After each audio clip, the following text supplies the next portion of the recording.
We're following some breaking news for you out of New York City, where an explosion has injured at least 29 people. The mayor of that city is saying that it appears to be an intentional act. Actually, here in the Carolinas, too. Yeah, you're right. And we do want to stress now that from what we've been seeing and hearing so far, that most stations in our area are running pretty much smoothly. Everything is normal, so don't panic, don't worry about it. But that pipeline stretches from Texas all the way up to New Jersey. It branches off here in the upstate. But the leak has forced a shutdown of the line, and states of emergency being declared in Alabama, Georgia, and the Carolinas due to the possibility of the shortages.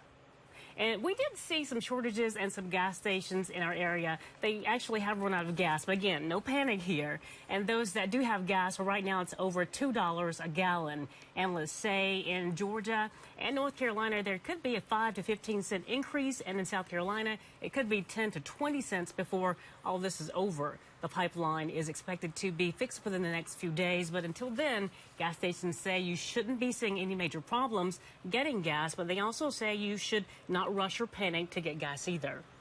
And also developing tonight, a Rutherford County deputy is recovering after being shot in the line of duty. Such a sad story there. Investigators say Seth Pickering told them he killed Lila so no one could take her away from him.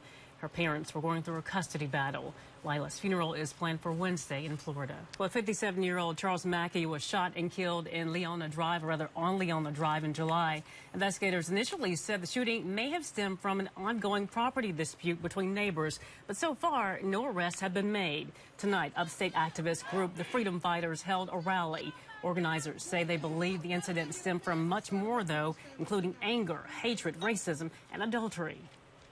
And deputies say the investigation onto the case is ongoing. A big birthday present for a girl battling cancer. We're there as she gets the present she's been waiting for, thanks to the help of one local organization. Developing tonight, out of North Carolina, 4 people are dead and dozens more injured after a bus carrying a college football team crashed into an overpass bridge. That's right, the fight for air climb took place this morning in downtown Greenville.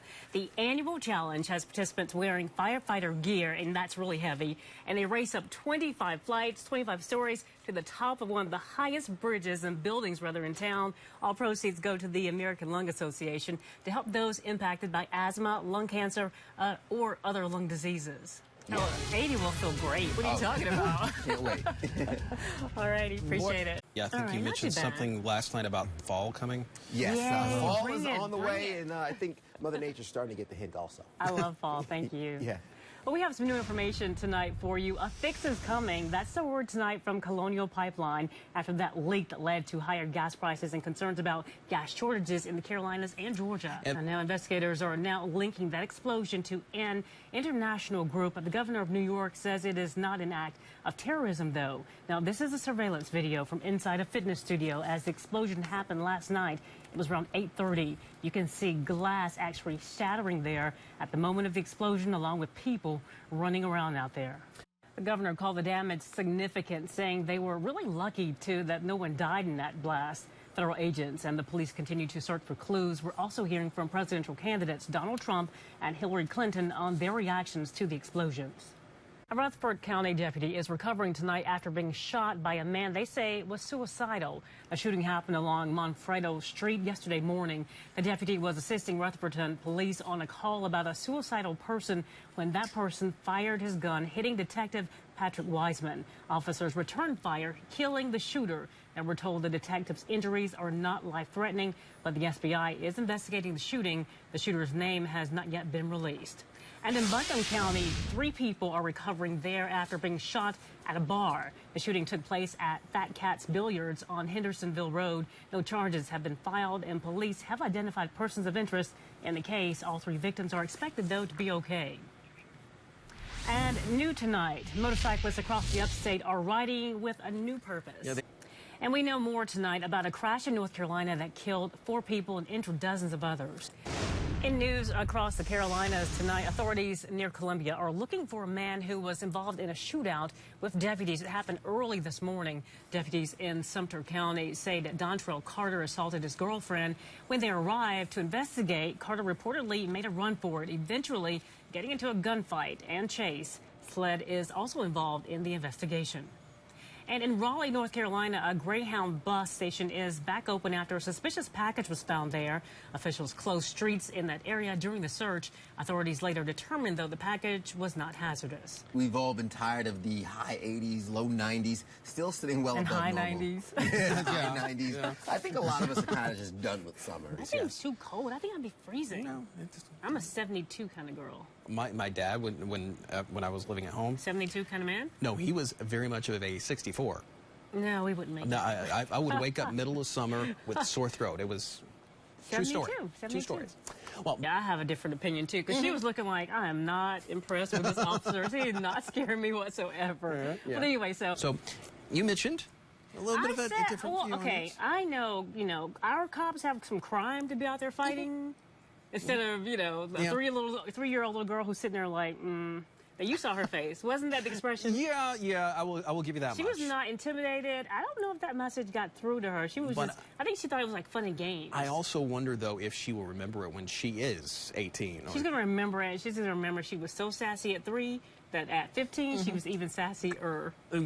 Yeah, well, she'll also have this video to look back on, too, because it's there for all eternity. Her mom's probably going to remind her every time she brings a boy home, too. Yes, but I want our officers out there fighting crime, not dealing with that little 3-year-old sassy girl. So I'm sorry. That's my point. There you go. It happened Friday night. Witnesses say the man yelled a gang name before opening fire on a crowd. Police are still trying to figure out exactly what happened and if the shooting is gang-related. An investigation is underway in Minnesota after several people were stabbed inside a mall there, and the FBI says they're looking into it as a possible act of terrorism. 9 people were hurt in the attack. Police say a man dressed as a security guard began stabbing people. The man reportedly said some words in Arabic and even asked a victim if they were Muslim. An off-duty police officer shot and killed the attacker during the incident. Police say they're grateful for his quick thinking. You actually see him going down by command and then immediately lunging towards the officer. And this is something, as somebody, I'm a layperson to law enforcement, but in witnessing what may have been 20 feet or beyond, covered in less than 2 seconds with a knife. Among the injured, 2 women and 7 men. Police are now gathering surveillance video from several stores inside the mall to establish a timeline of events. The suspect's identity has not yet been released, but those in that area say he was a member of the Somali community in that city. And this is big news here. They've been talking about this all week. Well, 3 plaintiffs in Utah are suing the bank for fraud, invasion of privacy, and breach of contract. This all comes following the news that Wells Fargo collected fees on millions of unauthorized accounts. Officials say those accounts were used to inflate sales numbers. Wells Fargo fired 5,300 employees as response to that scandal. It also agreed to pay $185 million in fines and refund $5 million more to customers. The Justice Department and the U.S. House Financial Services Committee have now launched investigations into the bank's practices. And Fox Carolina is covering our counties. In Anderson County, hundreds of people are joining together in the fight against Alzheimer's. The Walk to End Alzheimer's was held this weekend at Wren Park. Teams decked out in purple and raised thousands of dollars in hopes of furthering care and research and putting an end to this devastating disease. Organizers say it's important to remind patients and their families that they're not alone in this. A similar site in Greer where walkers are hoping to raise awareness about another disease, juvenile diabetes. Hundreds of people took to the streets at the BMW Performance Center this weekend. According to JDRF, nearly 40,000 people are diagnosed with juvenile diabetes or type 1 diabetes every year. Organizers say walks like these raise money for crucial research, as well as deliver some new treatments and therapies. JDRF says that they hope to make the lives of those affected by juvenile diabetes easier, safer, and healthier. More than 1,000 Greenville County marching band students are uniting as one for a special show.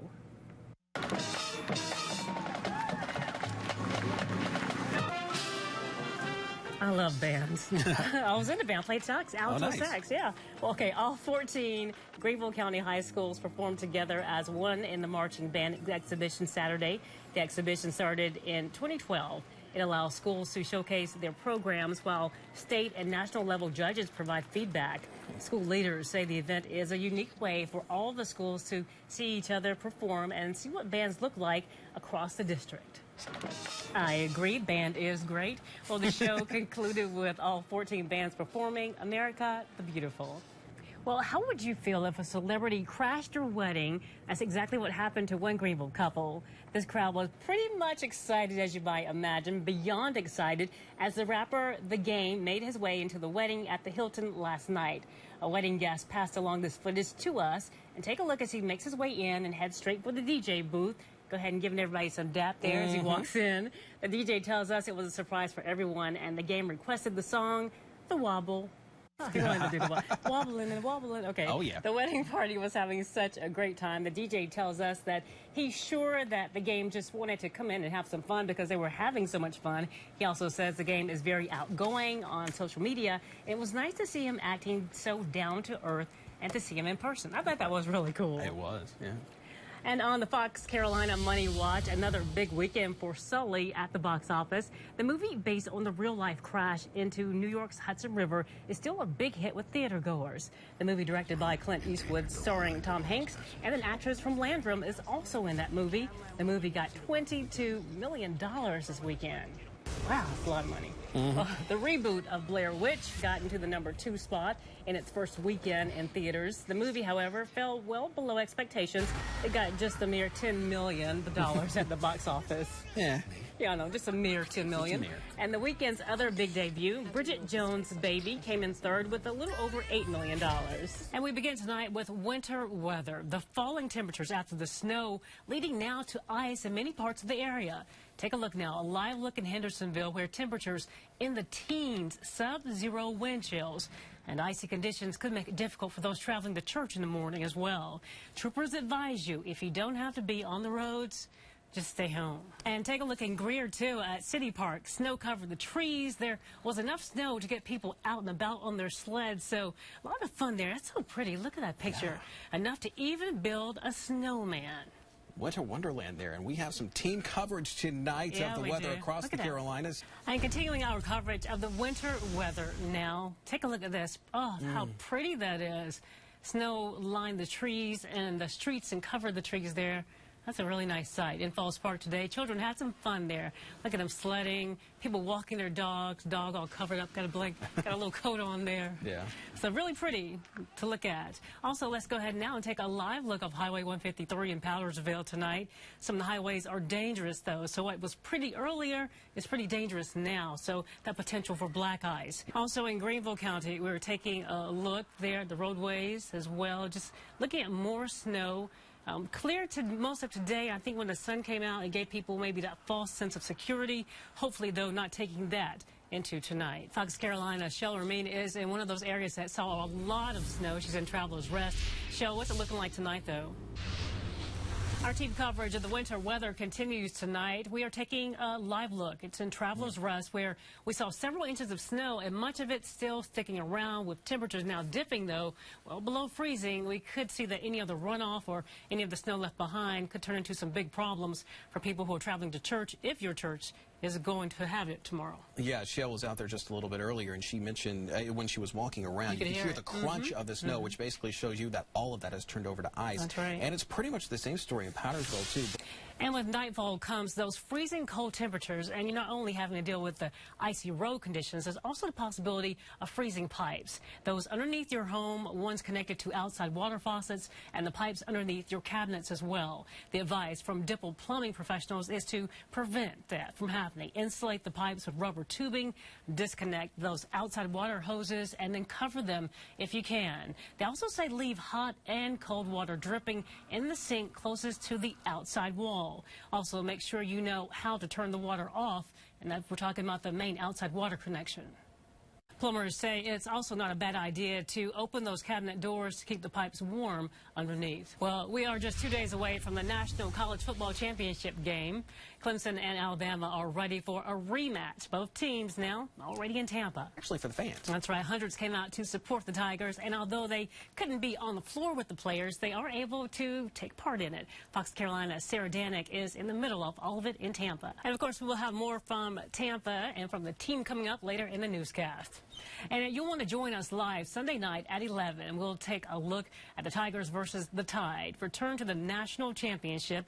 We're talking to players and coaches, and we'll break down the keys to a Clemson victory. We're going to bring it home this year. Yes, hopefully. We're all crossing our fingers. Now, we'll have more from Tampa just a little bit later on in the show, but coming up, more details on this chilly winter weather. That's right. We're live across the Carolinas tonight.